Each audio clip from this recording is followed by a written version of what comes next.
And 3 days after my family walked out of that house, I stood in front of the place my grandfather built just for me, the Whitman Research Annex. And I had no idea that stepping inside would change my life forever. The building stood at the far end of a dusty road. From the outside, it looked simple, like an old converted barn. Wooden beams, wide double doors, nothing flashy. But something about it felt powerful, personal, intentional. My hands trembled slightly as I pushed the doors open, and the moment I stepped inside, I froze. Because inside was everything I had ever dreamed of. Glass walls flooded the room with sunlight. Work tables lined the floor, covered with untouched equipment. Microscopes, computers, storage units labeled neatly with my name. Not Vanessa's, not my parents', mine. Claire Whitman. My chest tightened, not with sadness, with recognition. He hadn't just remembered me, he had prepared for me. Before we continue, take a moment to like this video, because sometimes the greatest revenge isn't anger, it's becoming who they said you couldn't be. In the center of the room stood a wooden workbench, and resting on top of it was something I hadn't seen in years, my childhood notebook. The same one I used to carry everywhere, filled with sketches, ideas, strange little experiments nobody else cared about. I walked toward it slowly, carefully, like touching it too quickly might make it disappear.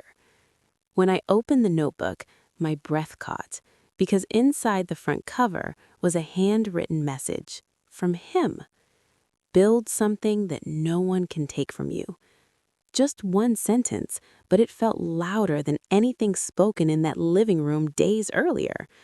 And in that moment, I understood. This wasn't just inheritance, it was trust.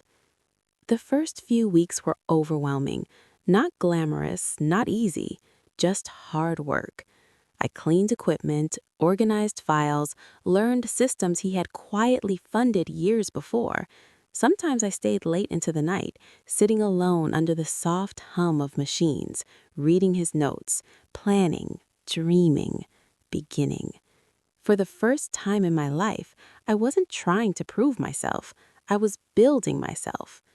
Months passed. Slowly, things started changing. I hired 2 young researchers, people who believed in ideas more than reputation. We began small, local projects, experimental systems, small grants. Some failed, some worked, but every day we showed up, and every day the work grew stronger. If you've ever started from nothing and kept going anyway, comment "keep going," because stories like this belong to everyone who refused to give up. Years passed, quietly, steadily. The annex grew into something bigger than I imagined. New buildings, new research teams, new programs. And one day, I stood on a stage accepting an award for innovation. Bright lights, hundreds of people watching, applause filling the room. But this time, I didn't feel invisible. After the ceremony, I walked outside alone, holding the award in my hands, looking up at the night sky and thinking of him, my grandfather, the one person who believed in me before anyone else did. 6 years after that will reading, my life looked completely different. Not louder, not flashier, just stronger. The annex had grown into a full research campus. Students traveled from different states to work there. Young minds filled the halls, curious, determined, fearless. The kind of children I once was, quiet, curious, ignored. One afternoon, while reviewing student projects, I noticed a young girl standing nervously near the doorway. She held a notebook tightly against her chest. "Miss Whitman?" she asked softly. I looked up. "Yes?" She hesitated, then handed me the notebook. I wrote something, but I wasn't sure if it was good. I opened it slowly. Inside were messy sketches, wild ideas, rough calculations, but behind the mess was brilliance, real brilliance. I looked up and smiled. "This is excellent," I told her. Her eyes widened in disbelief. "Really?" she whispered. I nodded. "Yes, keep writing." And in that moment, I realized something powerful. This wasn't just my future anymore. It was theirs. 3 years later, something unexpected happened. Vanessa returned. Not with anger, not with demands, but alone.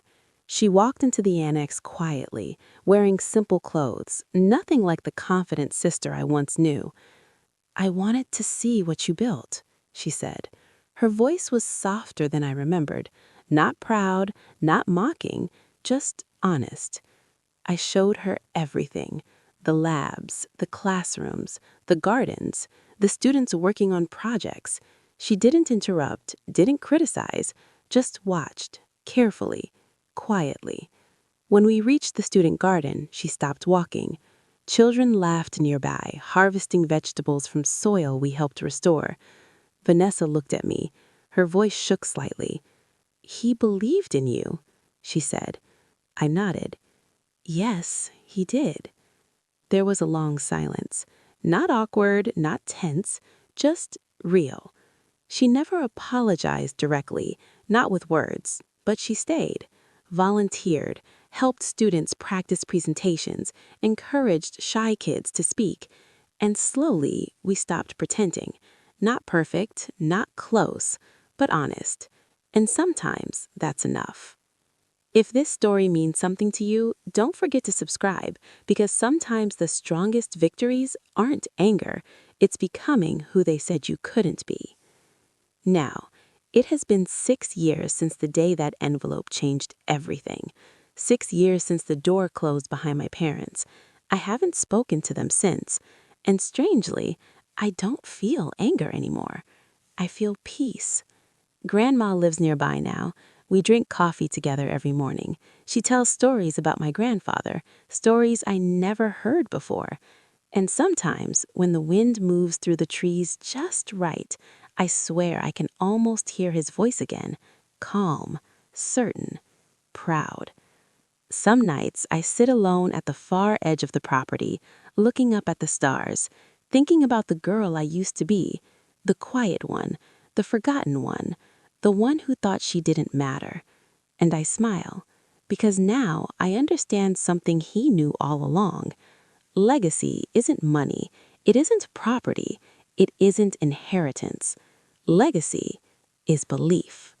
Belief strong enough to outlive doubt, strong enough to survive silence, strong enough to change everything. And 1 hour after my grandmother made that phone call, my entire family walked into the ranch like nothing had ever happened. But this time, nothing was going to stay hidden. The sound of tires crunching over gravel made my chest tighten. One car, then another. Doors slammed, voices followed. My mother's voice came first, sweet on the surface, sharp underneath. "Mother, what is so urgent that it couldn't wait?" My father's tone followed, calm but irritated. I thought this matter was already settled. And then Vanessa's voice, impatient, annoyed. This better not be another dramatic scene. I stood frozen in the kitchen doorway, because they didn't know I was there yet, and for the first time in years, I wasn't afraid of them. If you've ever waited for the truth to finally come out, press like now, because this was the moment everything started to collapse. The front door creaked open. Footsteps echoed across the wooden floor. Grandma stood firm in the living room, arms crossed tightly. "Sit down," she said coldly. That tone alone made my mother hesitate. "Where's the lawyer?" my father asked sharply. "On his way," Grandma replied. "And before he arrives, there's someone else you need to see." Silence. Heavy, expectant. Then she turned toward the kitchen. "Claire, come in." My heart pounded so loudly I thought they could hear it, but I stepped forward anyway, slow, steady, unshaken. And the moment I entered the room, 3 faces turned toward me, all at once. My mother gasped, my father stiffened, Vanessa's face drained of color. They looked like they had seen a ghost. Claire, my mother whispered, you're here? Not how are you, not we missed you, just shock, because they never expected me to return. I walked calmly to the empty chair across from them and sat down. No hesitation, no apology, just presence, and that alone made them uncomfortable. Vanessa spoke first, her voice sharp. What is this? Some kind of performance? I didn't answer, because the truth didn't need drama, it needed patience. Just then, the front door opened again. The lawyer stepped inside, tall, professional, calm. Good afternoon, he said, placing his briefcase on the table. This meeting must be handled properly. And suddenly, the room felt smaller. He opened his case and removed a thick envelope, old, sealed, marked with my grandfather's handwriting. Before I tell you what was inside that envelope, subscribe now, because what came next shocked everyone in that room. The lawyer cleared his throat. This is the final instruction left by Walter Whitman. No one spoke, not even Vanessa. For the first time, she looked nervous. To my wife, Margaret Whitman, he began. Grandma sat perfectly still. I leave the ranch, the home, and sufficient funds for her comfort and care. My father nodded slightly, pretending this was expected, but the lawyer wasn't finished, not even close. He turned the page, and to my granddaughter, he paused.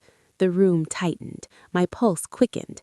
And to my granddaughter, Claire Whitman, Vanessa leaned forward sharply, my mother's fingers twisted together, my father's jaw tightened. I leave the Whitman Research Annex, including all equipment, patents, research funding, and property ownership. A sharp gasp broke the silence. Not mine, Vanessa's. What? She snapped, jumping to her feet. That's impossible. Her chair scrapes loudly across the floor. You told me that place was worthless, she shouted toward my parents. You told me everything would be mine. My father stayed silent. My mother looked down. Neither of them defended her. And that silence said everything. But the lawyer raised one hand calmly. There is more. Those 3 words hit harder than anything before. He reached into the envelope again. There is also a personal letter, written specifically for Claire. The room went completely silent. Even Vanessa stopped speaking. Grandma handed him a folded page carefully. He wrote this himself, she said quietly, the week before he died. The lawyer unfolded the page slowly and began reading. To my granddaughter, Claire, if you are hearing this, then I am gone, but my faith in you remains. My throat tightened instantly because I could almost hear my grandfather's voice. You were always the quiet observer, the one who asked questions when others stopped listening. Tears blurred my vision, but I didn't look down. I wanted them to hear every word. You were overlooked, not because you lacked value, but because your strengths frightened those who didn't understand them. My mother inhaled sharply. Vanessa shifted uncomfortably. My father stared at the window, avoiding the truth. You were never invisible to me, Claire. You were the future I believed in most. That sentence broke something inside me, not painfully, but powerfully, like something locked for years had finally opened. If this moment is hitting your heart, type strong in the comments, because sometimes recognition comes from the one person who truly sees us. The lawyer continued reading. I saw your curiosity when you were young, how you studied patterns others ignored. I remembered those days, my notebooks, my experiments, my quiet excitement, things no one else ever celebrated. You deserved encouragement, not comparison. Vanessa crossed her arms tightly. My mother wiped her eyes, but no one interrupted, because they couldn't deny it anymore. The lawyer folded the page slowly and placed it back into the envelope. Silence filled the room, heavy, unavoidable, final. For a long moment, nobody spoke. Then Vanessa finally snapped. This is ridiculous, she shouted. He only gave you that lab because he felt sorry for you. Her voice shook, not with confidence, with fear. I stood up slowly, calm, unshaken. No, I said quietly, he gave it to me because he believed in me. Those words felt heavier than anything I had ever spoken. Grandma stepped forward then, her voice sharp and final. "Leave." My mother blinked. "Mother?" "Leave," she repeated, this time louder, stronger, final. Vanessa grabbed her bag angrily, stormed toward the door. My parents followed behind her, silent, defeated, and for the first time in my life, they walked away without control. The door closed behind them, softly but permanently, and the silence that followed didn't feel empty. It felt free. My name is Claire Whitman, and the day my parents told me to go earn your own future was the day I realized I had never truly belonged in my own family. It happened during the will reading. The room smelled of polished wood and expensive perfume. Everyone sat perfectly still, waiting for their share of what my grandfather had spent a lifetime building. Then the lawyer called my sister's name, Vanessa Whitman. My parents leaned forward with proud smiles as the lawyer slid a check across the table. $10 million. The room filled with quiet gasps. Someone whispered, "Incredible." My mother squeezed Vanessa's hand like she had just won a trophy. My father looked satisfied, not surprised, just confirmed. Then their eyes turned to me, and my father said words I will never forget. "Go earn your own." No comfort, no explanation, no apology, just dismissal. I didn't cry, I didn't argue, I didn't even move. But inside, something shifted, and that shift was the beginning of everything that followed. Before I tell you what happened next, take a second to like this video and subscribe, because stories like mine remind us that sometimes the quietest person in the room is the one carrying the biggest truth. Just when I thought the humiliation was over, a chair scraped loudly across the floor. An older man in a gray suit slowly stood up. His voice was calm, too calm. "There is one more document," he said. The room froze. My mother's smile faded instantly. My father's fingers twitched against the table. Vanessa leaned forward, her expression tightening. That envelope in his hands was worn, creased, and marked with handwriting I recognized immediately. My grandfather's. And in that moment, something deep inside me whispered, "This isn't over. Not even close." Everything that followed led me back to a place I hadn't visited in more than a year. My grandfather's ranch, a quiet stretch of land just outside Charleston, the only place that ever felt like peace when the rest of my life felt like noise. The gravel crunched beneath my boots as I stepped out of the car. Wind chimes moved softly on the porch, the same sound that once meant summer afternoons and fresh lemonade. Now it sounded like warning bells.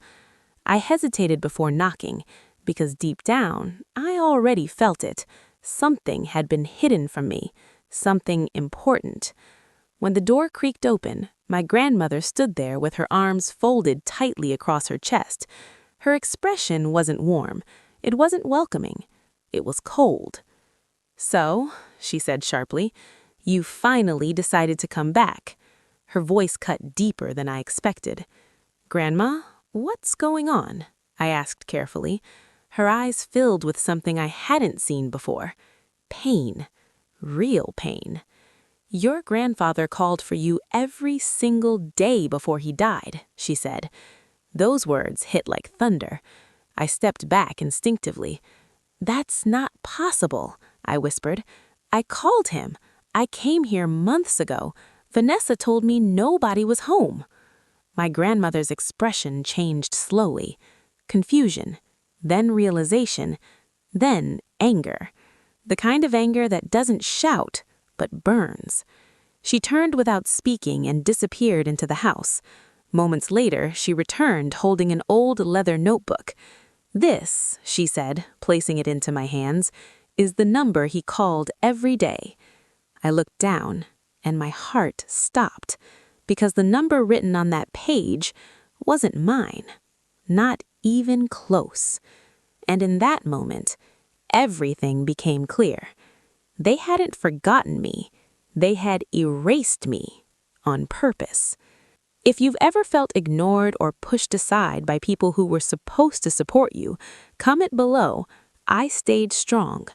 I read your comments, and many stories like this deserve to be heard. My grandmother sank into the chair beside the fireplace, her hands trembling. "They told us you changed your number," she whispered. "They said you didn't want us anymore." My chest tightened painfully. "They lied," I said quietly. "They made sure I never spoke to him again." Silence filled the room, heavy, unavoidable. Then she stood up again, slower this time, but determined. "I'm calling them," she said.